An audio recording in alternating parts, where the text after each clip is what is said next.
How does a modern democracy just fall apart?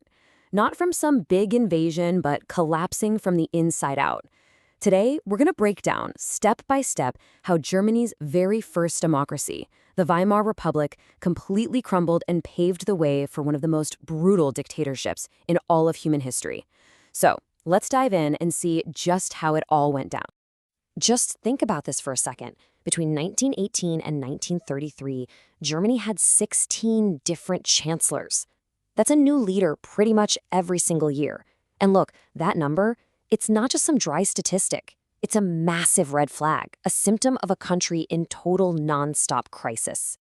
So that really begs the question, right? How does a country even get to this point? What kind of perfect storm of problems can make a whole society so desperate that it's actually willing to just throw democracy away for the promise of order? Well, to figure that out, we have to go all the way back to the ashes of World War I. All right, so to really get a grip on why the Republic fell, you've got to look at how it was born. And it was born under the shadow of a deeply, deeply humiliating peace treaty. For most Germans, the Treaty of Versailles wasn't seen as some new beginning for peace. It felt like a total nationwide disgrace. I mean, the terms were just brutal. They covered everything. Germany's powerful army was completely gutted, slashed to just 100,000 men with no modern weapons like tanks or submarines. They lost a huge chunk of their land, about 13%. But maybe the deepest cut of all, it was psychological. They were forced to sign a document accepting 100% of the blame for a war that had torn all of Europe apart. And then came the bill. 6.6 billion pounds in reparations. Now, for a country whose economy was already completely wrecked by the war, this number, it was just impossible. It was a debt designed to cripple the nation before it could ever get back on its feet. So you had a lot of Germans, and yeah, a frontline soldier named Adolf Hitler was one of them, who just didn't feel like they'd been beaten on the battlefield. No, to them, it felt like a betrayal, a stab in the back by their own politicians who signed that treaty, and this myth created this deep, simmering resentment against the new government from day one. So you've got this bedrock of resentment, and right on top of it, the new Weimar Republic is born, and it's immediately thrown into chaos. It was constantly struggling to govern a nation that was just tearing itself apart at the seams, both politically and economically. Things were, to put it mildly, a total mess. You had that revolving door of leaders we talked about, sure, but you also had actual street battles, literal fights between communist and right-wing groups for control. The economy was paralyzed by constant strikes, and, no surprise, the government started missing those massive payments it was supposed to be making. So what was the government's answer to all this? Well, it was a pretty desperate move. To pay the striking workers and its other bills, they just started printing money, more and more and more of it. And this led to something called hyperinflation, which is basically when money becomes almost completely worthless. I mean, the situation got so absurd, so completely devastating, that stories from the times say people would literally use wheelbarrows to carry cash for a loaf of bread, and thieves would steal the wheelbarrow but leave the money. Imagine your entire life savings, everything you've ever worked for, gone. Poof, wiped out overnight.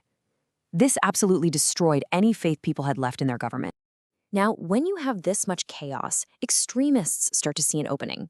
In 1923, Adolf Hitler and his tiny Nazi party tried to just take power by force in a coup in Munich. It was a total failure, a complete disaster for him. But this was nowhere near the end of his story. So after that failed revolt, Hitler gets thrown in prison, where he writes his infamous book, Mein Kampf. But here's the twist. While he's locked up, something totally unexpected happens.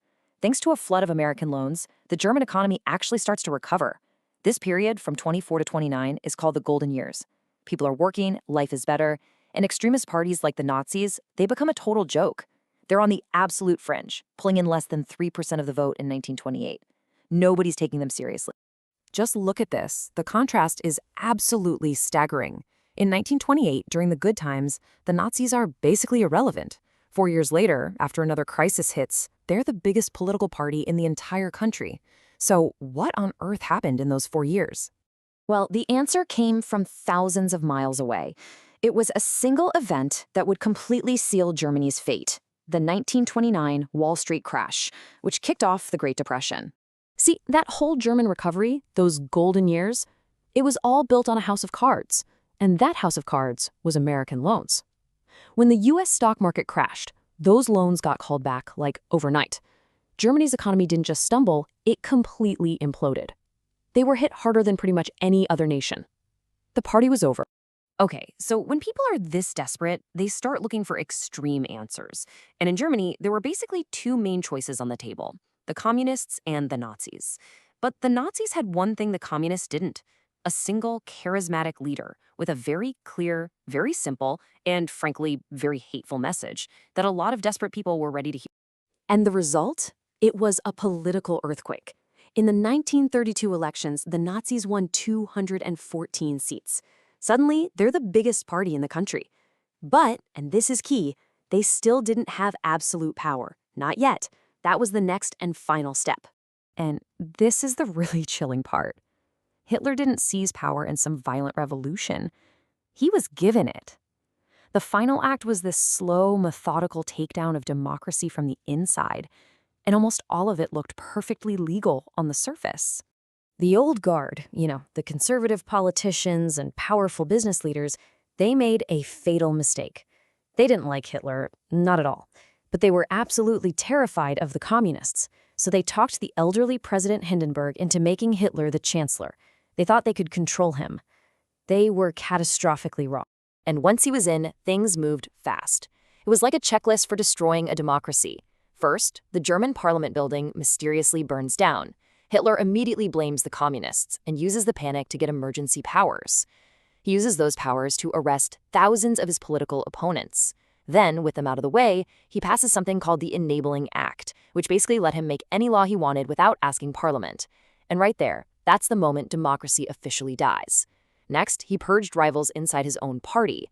And finally, when President Hindenburg died, he just combined the two top jobs into one, making himself the absolute leader, the Führer. And just to make it all look official, they held a vote on this final power grab. Of course, with all his opponents in jail or silenced and a massive propaganda machine running 24/7, the result came back as a so-called 89% yes. The Weimar Republic was dead. This whole story is just such a chilling reminder. It wasn't one single thing that destroyed German democracy. It was a chain reaction of failures, of humiliation, of chaos, of economic collapse. And it really leaves you with the heavy question: when a system seems broken, when it fails its people over and over again, how easy does it become to fall for someone who comes along promising easy, simple, and very, very dangerous solutions?